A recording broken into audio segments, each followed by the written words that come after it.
पिछली क्लास में हमने भारत का हिमालय का भौतिक विभाजन के बारे में पढ़ाया था। आज हिमालय का प्रादेशिक विभाजन के बारे में आपको पढ़ाएंगे। तो लिख लेते हैं हिमालय का प्रादेशिक विभाजन। हिमालय का प्रादेशिक विभाजन। हिमालय का प्रादेशिक विभाजन।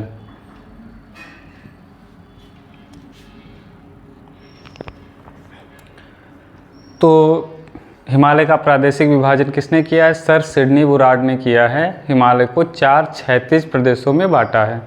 पहला है कश्मीर हिमालय, दूसरा है कुमायूं हिमालय और तीसरा नेपाल हिमालय और फिर असम हिमालय में। तो लिख लेते हैं हिमालय का प्रादेशिक विभाजन। हिमालय का प्रादेशिक विभाजन सर सिडनी बुराड ने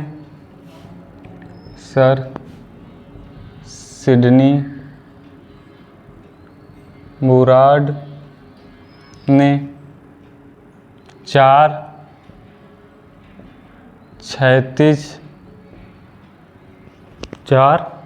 क्षैतिज प्रदेशों में बांटा है। क्षैतिज प्रदेशों में किया है बांटा है। तो पहला कौन है? कश्मीर हिमालय। कश्मीर हिमालय इसमें सिंधु नदी से सतलुज नदी के बीच का जो क्षेत्र है उसे हम क्या कहते हैं? कश्मीर हिमालय के नाम से। सिंधु नदी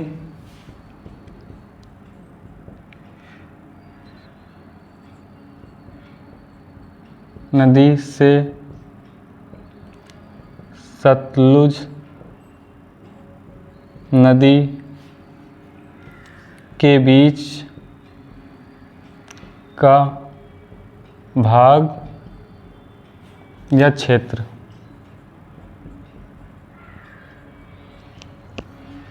तो सिंधु नदी से सतलुज नदी के बीच का जो भाग है, क्षेत्र है, उसे कश्मीर हिमालय के नाम से जाना जाता है।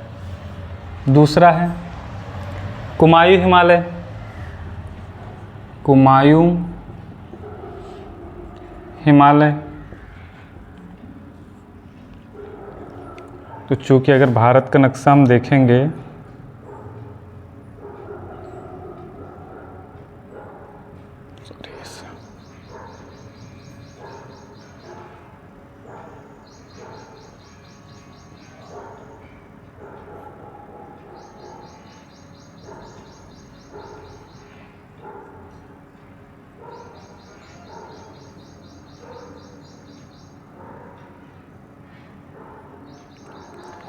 तो ऐसे सिंधु नदी निकली है, फिर यहाँ से सतलुज नदी निकली है, लुज नदी, फिर इस यहाँ से काली है और काली के बाद ऐसे एक आई है ब्रह्मपुत्रा। तो ये जो क्षेत्र तुम्हारा है इस किस क्षेत्र से जाना जाता है? कश्मीर हिमालय। कश्मीर हिमालय। और सतलुज से काली नदी के बीच का क्षेत्र क्या कहलाता है? कुमायूं हिमालय। सतलुज से काली नदी। सतलुज से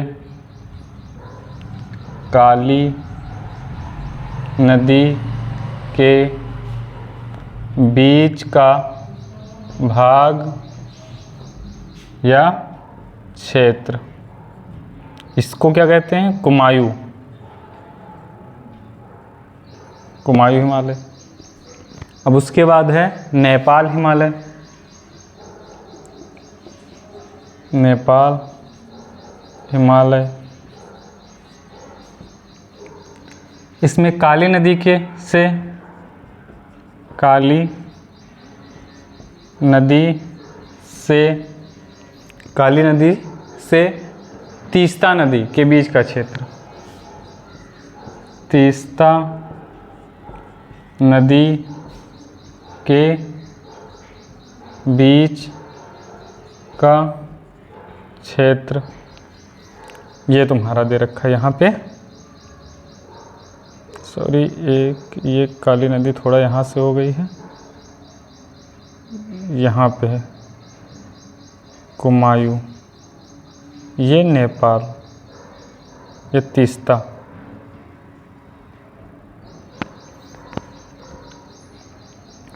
तो ये तुम्हारा नेपाल हिमालय हो गया। फिर अगला है चौथा असम हिमालय, असम हिमालय। इसमें तीस्ता से ब्रह्मपुत्रा के बीच का क्षेत्र क्या कहलाता है? असम हिमालय के बीच। तो यहाँ पे कौन सा हो जाएगा ये क्षेत्र? असम हिमालय।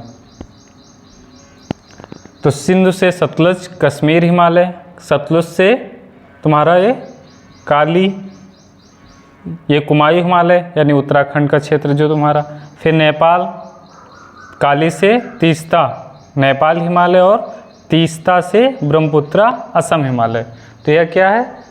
प्रादेशिक विभाजन है। किसने किया था? सर सिडनी बुराड ने किया था। अब इसके हमने जो है भौतिक विभाजन, ट्रांस हिमालय, महान हिमालय, मध्य हिमालय और शिवालिक हिमालय के बारे में पढ़ाया है। अब इसके बाद आता है हिमालय का महत्व। इससे पहले हमने उत्पत्ति भी हिमालय के बढ़ा दिया है। तो अब हिमालय का महत्व, क्या क्या महत्व हैं? तो प्राकृतिक महत्व इसका सबसे पहले देखते हैं। प्राकृतिक महत्व,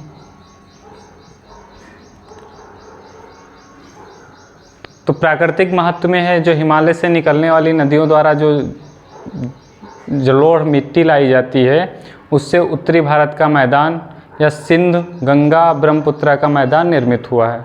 सिंधु नदी के द्वारा जो मिट्टी लाई गई है जल, और या गंगा के द्वारा, तो ये जो मैदान बने हुए हैं ये हिमालय की वजह से ही बने हुए हैं। फिर हिमालय की विशाल जो पर्वत श्रृंखलाएँ हैं वो साइबेरिया से शीतल वायु राशियाँ, जो इधर रूस है वहाँ पे पड़ता है साइबेरिया,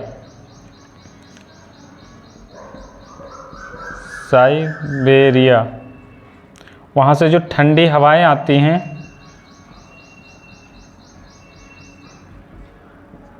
उनको ये रोकता है, जिससे जाड़ों में अधिक ठंडी यहाँ नहीं पड़ती है।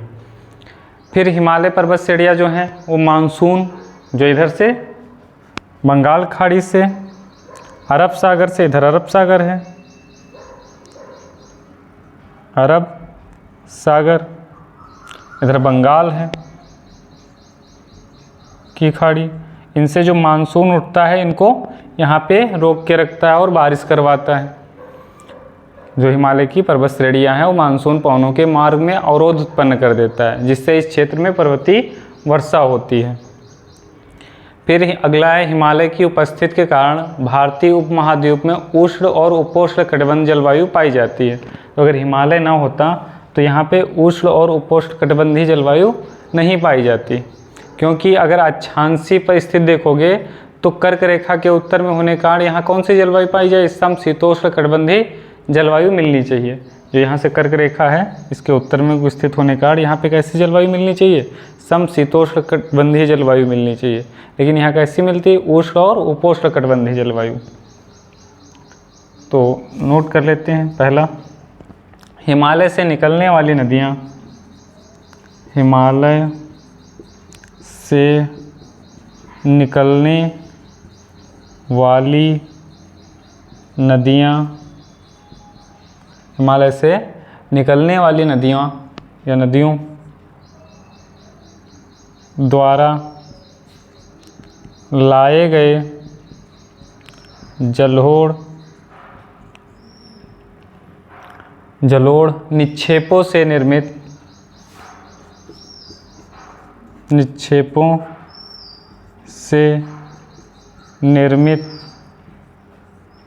जलोढ़ निक्षेपों से निर्मित उत्तरी भारत का मैदान, उत्तरी भारत का मैदान, उत्तरी भारत का मैदान किससे निर्मित है? नदियों द्वारा जो जलोढ़ निक्षेप लाए जाते हैं मैदान। या सिंधु गंगा ब्रह्मपुत्र का मैदान, या सिंधु गंगा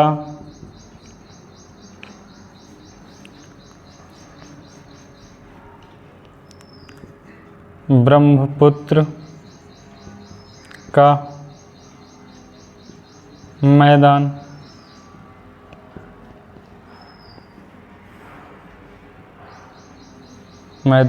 है। तो उत्तरी भारत का मैदान निर्मित हुआ है। जलोढ़ निक्षेप कौन कौन सी नदियाँ? सिंधु, गंगा और ब्रह्मपुत्र नदियाँ लेके आती हैं जो हिमालय से। फिर दूसरा है हिमालय की विशाल पर्वत श्रृंखलाएं, हिमालय की विशाल पर्वत श्रृंखलाएं, हिमालय की विशाल पर्वत श्रृंखलाएं साइबेरियाई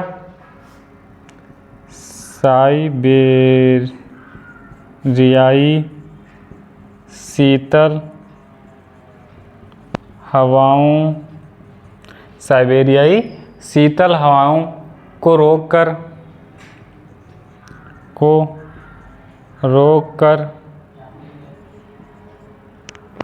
साइबेरियाई शीतल हवाओं को रोककर भारतीय उपमहाद्वीप को,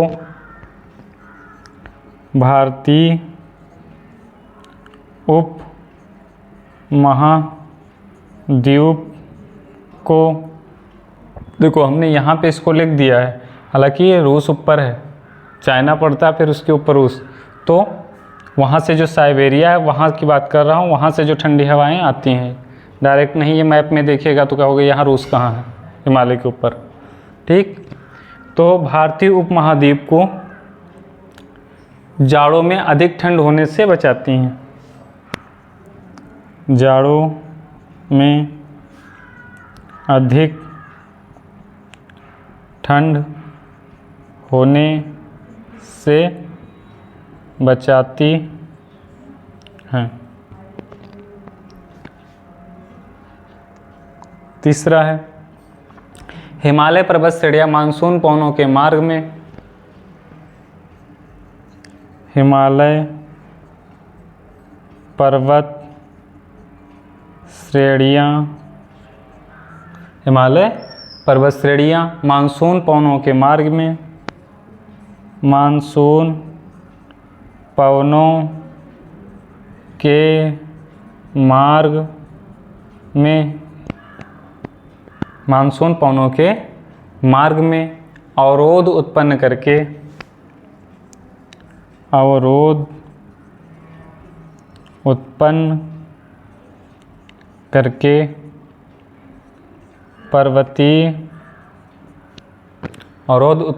पर्वतीय वर्षा कराती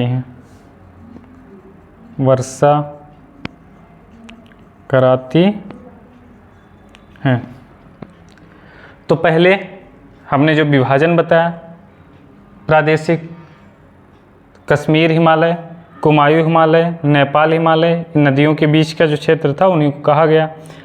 फिर तुम्हारा असम हिमालय, तो जो सिंधु नदी जो लेके आती थी तुम्हारा जलोढ़ मिट्टी, उसके द्वारा जो मैदान निर्मित हुई है ये उत्तर भारत का मैदान, तो इन नदियों के द्वारा ही निर्मित हुआ है, गंगा के द्वारा जो मिट्टी लाई गई और ब्रह्मपुत्र के द्वारा।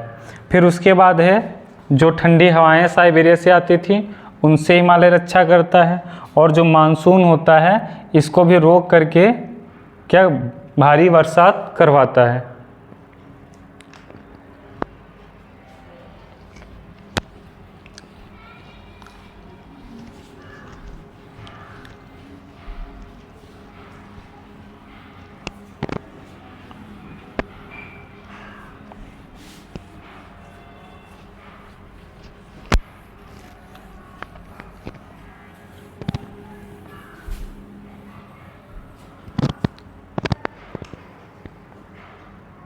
अब अगला पॉइंट है चौथा, हिमालय की उपस्थिति के कारण, हिमालय की उपस्थिति के कारण हिमालय की उपस्थिति के कारण भारतीय उपमहाद्वीप में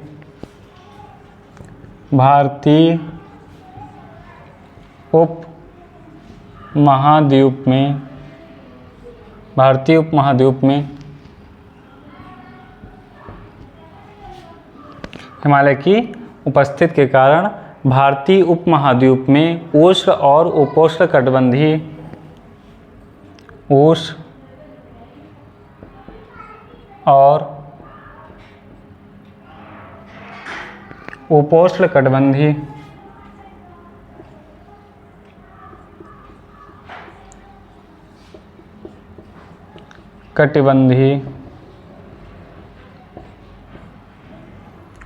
और उपोष्णकटिबंधीय जलवायु पाई जाती है।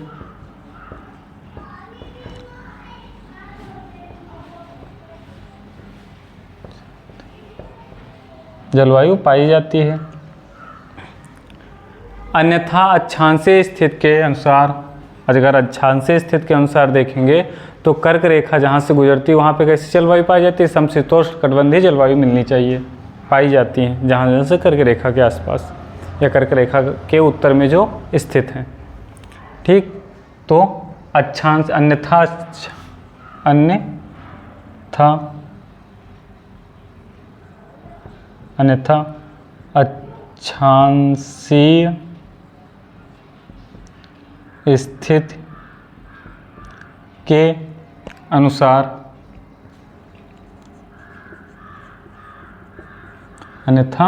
अक्षांशीय स्थिति के अनुसार कर्क रेखा के उत्तर में होने के कारण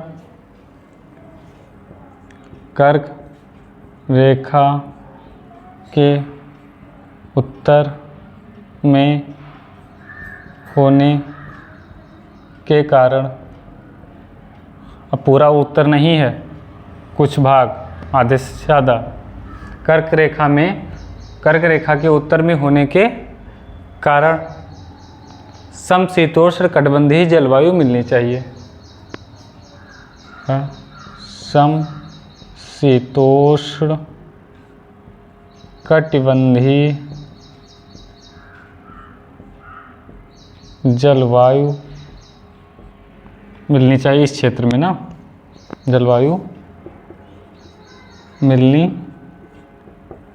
चाहिए। हिमालय देखो कर्क रेखा के उत्तर में स्थित है, तो यहाँ पे कैसी जलवायु मिलनी चाहिए? समशीतोष्ण कटिबंधीय। लेकिन यहाँ कैसी जलवायु मिलती है? उष्ण और उपोष्ण कटिबंधीय। इस क्षेत्र में उष्ण और उपोष्ण कटिबंधीय जलवायु मिलती है, जबकि कर्क रेखा के उत्तर में स्थित होने के कारण अक्षांशीय स्थिति को देखोगे तो कैसी जलवायु मिलनी चाहिए? समशीतोष्ण कटिबंधीय जलवायु इस क्षेत्र में मिलनी चाहिए। पांचवा है, हिमालय की हिम आच्छादित श्रेणियाँ सदावाहिनी नदियों के स्रोत होते हैं। तो जो हिमालय है उसमें बर्फ़ से ढकी रहती हैं, तो वहाँ से जो नदियाँ निकलती हैं, चाहे सिंध हो, चाहे गंगा हो, या तुम्हारी ब्रह्मपुत्र हो, सतलुज हो, ये सभी नदियाँ क्या हैं? हमेशा इनमें जल रहता है। तो हिमालय की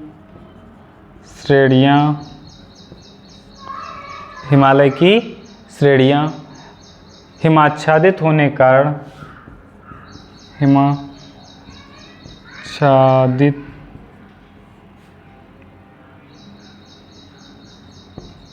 होने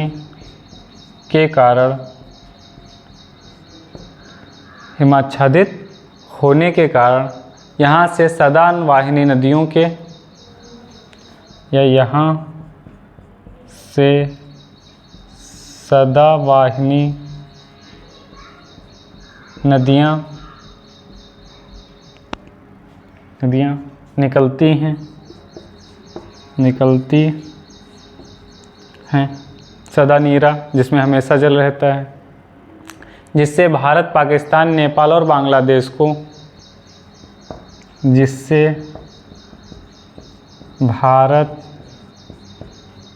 पाकिस्तान, बांग्लादेश को, जिससे भारत, पाकिस्तान, नेपाल भी है,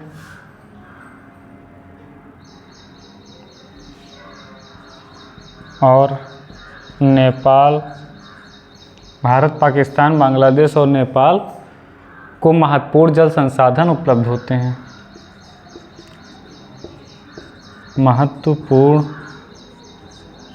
जल संसाधन उपलब्ध होते हैं। अब जब सदा निरा है तो इसमें हमेशा पानी रहता है, तो सिंचाई के लिए भी उपयुक्त संसाधन मिल जाते हैं। इससे यहाँ की अर्थव्यवस्था के ऊपर भी प्रभाव पड़ता है इससे। तो ये हो गए तुम्हारे प्राकृतिक महत्व। अब आर्थिक महत्व हिमालय का देख लेते हैं। आर्थिक महत्व,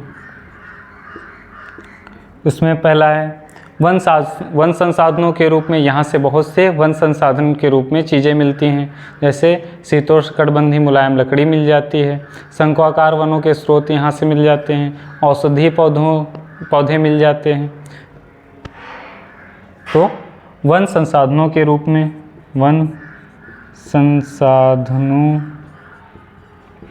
के रूप में क्या क्या मिलता है यहाँ पे? शीतोष्णकटिबंधीय मुलायम लकड़ी, शीतोष्णकटिबंधीय मुलायम लकड़ी, शीतोष्णकटिबंधीय मुलायम लकड़ी वाली वनस्पति।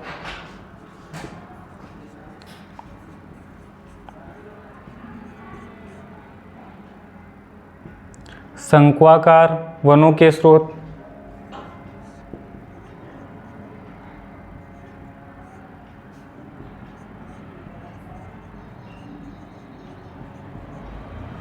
शंक्वाकार वनों के स्रोत, और औषधीय पौधे,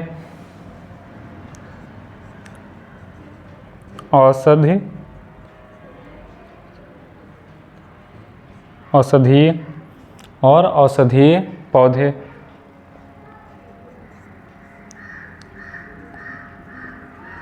मिलते हैं।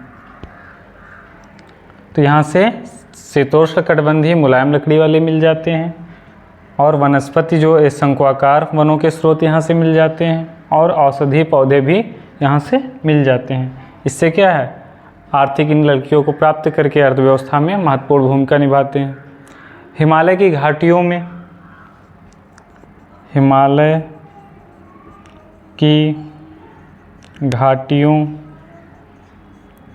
में नर्म घास वाले क्षेत्र पाए जाते हैं, नर्म घास वाले क्षेत्र पाए जाते हैं। हिमालय की घाटियों में नर्म घास वाले क्षेत्र पाए जाते हैं। इन्हें पश्चिम हिमालय में, जो इस क्षेत्र का है कश्मीर, तो इन्हें पश्चिम हिमालय में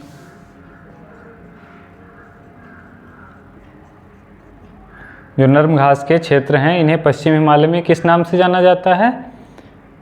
मर्ग नाम से, मर्ग। और मर्ग और कुमायूं क्षेत्र में बुग्याल या पयाल के नाम से जाना जाता है। कुमायूं, जो ये क्षेत्र तुम्हारा दे रखा है यहाँ उत्तराखंड हिमाचल प्रदेश के पास, तो कुमायूं क्षेत्र वाले में, कुमायूं क्षेत्र में बुग्याल या पयाल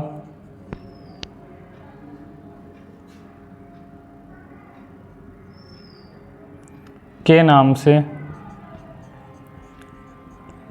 जाना जाता है।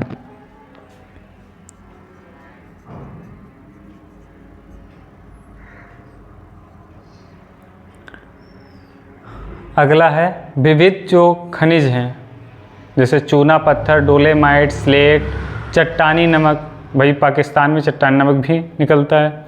तो विविध जो खनिज है, चूना पत्थर, डोलेमाइट, स्लेट, चट्टानी नमक, ये सब कहाँ से मिलता है? हिमालय से मिल जाता है। अच्छा, जो यहाँ पे खनिज है इनको थोड़ा निकालने में ज़्यादा पैसे खर्च होंगे, इसलिए यहाँ अभी कम निकाला गया है।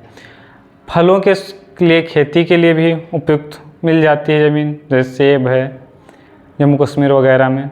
सिंचाई के स्रोत के रूप में सदावाहिनी नदियाँ, अभी ऊपर हमने लिखा ही है। पर्यटन उद्योग, जल विद्युत का उत्पादन, तो विविध खनिजों जैसे विविध खनिजों जैसे चूना पत्थर,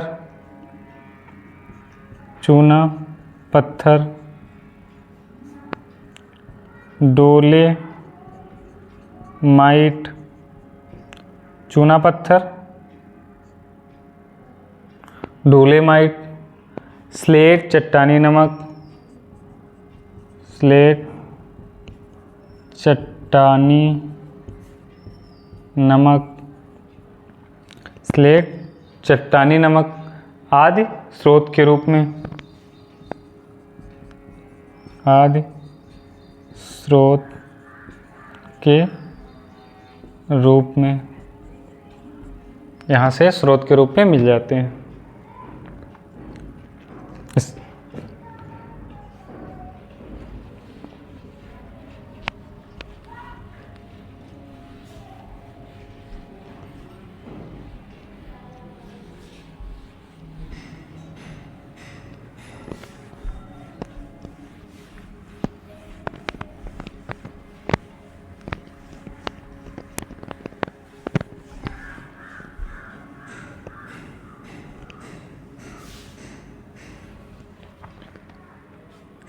अब उसके बाद चौथा है पॉइंट, फलों के लिए खेती, फलों के लिए खेती, फलों की, या लिख लो फलों की खेती के लिए, फलों की खेती के लिए उपयुक्त मिट्टी या ढलान या मौसम, ठीक है, तो ये सब मिल जाता है।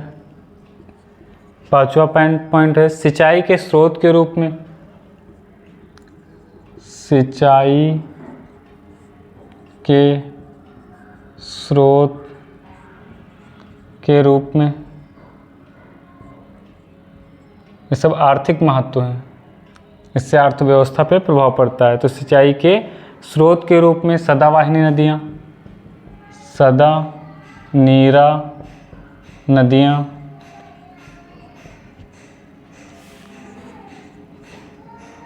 अगला है पर्यटन उद्योग, पर्यटन उद्योग, तो पर्यटन उद्योग क्योंकि यहाँ घूमने के लिए झरने और जो है हिल्स, पहाड़ियाँ, सुंदर दृश्य, ये सब चीज़ें हैं, तो पर्यटन उद्योग। फिर जल विद्युत उत्पादन के लिए, जल विद्युत उत्पादन के लिए एक तो ढलान भी मिलता है जल विद्युत उत्पादन के लिए, और साथ साथ में जो है हमेशा पानी भी रहता है, पानी की बड़ी पर्याप्तता रहती है हिमालय की वजह से नदियों में, तो यहाँ जल विद्युत उत्पादन के लिए भी आर्थिक रूप से महत्वपूर्ण है। तो ये थे आर्थिक महत्व। अब इसके आगे के बारे में अगली क्लास में आप लोगों को बताएंगे।